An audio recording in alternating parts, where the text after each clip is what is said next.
I also have to remind people a lot of times that I'm actually on staff at the Denver Regional Council of Governments. I'm sorry, I meant to say that, Rich Mauro, and I said the wrong thing. I had it written down wrong. That's okay. That's how Rachel and I know each other so well.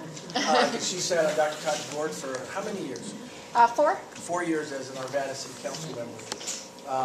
But it does seem like in recent years that most people down at the Capitol associate me with the senior lobby because I've been doing so much work helping them with the legislative committee and so forth. So I always have to make sure that my Dr. Cog folks know that I'm telling everybody that I actually work for Dr. Cog.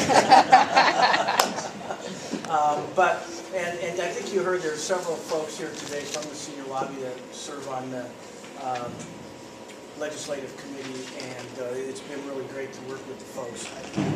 I'm going to talk mostly about what we call state funding for senior services, which is really pretty much the main issue that we've been working on, in addition to all these others that have been mentioned so far, and a few others still.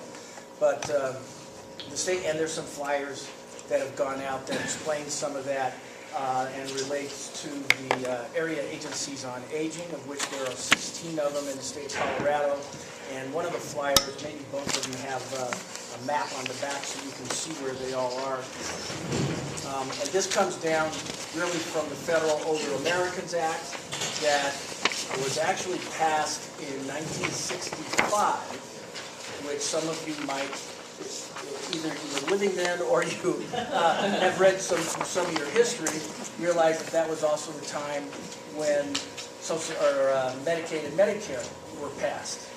And so I had worked for Dr. Cox for several years and didn't know this history, but it turns out that at that time, Congress realized that there would still be some gaps in that system.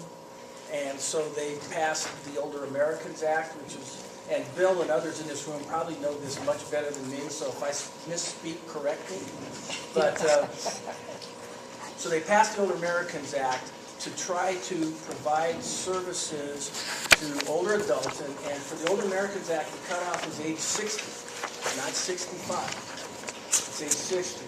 But folks who would not necessarily qualify for other programs on a means test.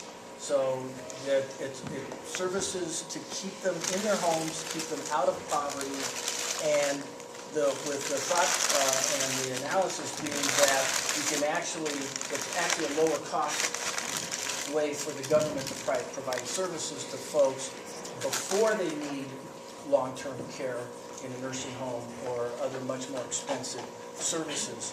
And that's the same basic argument that we make at the state level for the parallel program, the Older Coloradans Act. And so the two things are we really try to keep people out of poverty, off of Medicaid basically, which is somewhat unique I think in some cases, and living really where they want to age, in their homes and communities and so forth. So over the last decade or so, the area agencies, AARP, Senior Lobby, a lot of other senior advocacy groups have been working with the state legislature and the governor's offices to increase funding for those services, state funding for those services, because we'd always gotten a certain amount of federal funds. The state has only had to put in a very small amount in order to draw down the federal funds.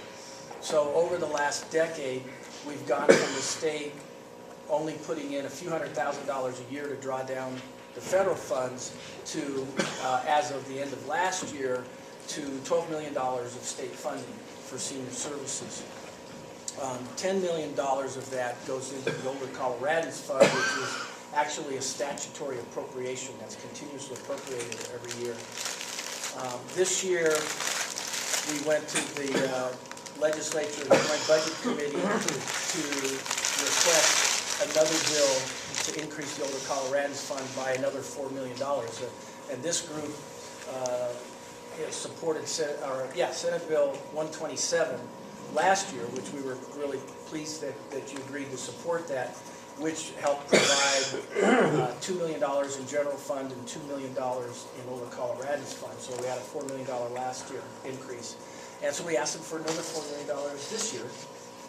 And as it turns out, where we've ended up with that is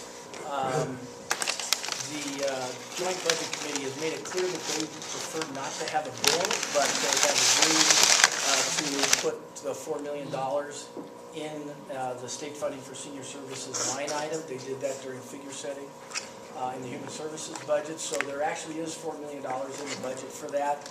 It just doesn't look like we're going to do it in a bill this year, which we're somewhat disappointed about because we like the idea of that continuous appropriation. And so that may be an issue that we address with them going down the road, but for now it looks like we're going to just stick with the appropriation. So that's kind of the basic short description of that and where we are today. I'd be happy to answer any questions about that or any other senior lobby issues if there are. Otherwise, we'll turn it over to Kelly. We'll ask questions at the end, let Kelly go ahead. Kelly from the AA. Nope.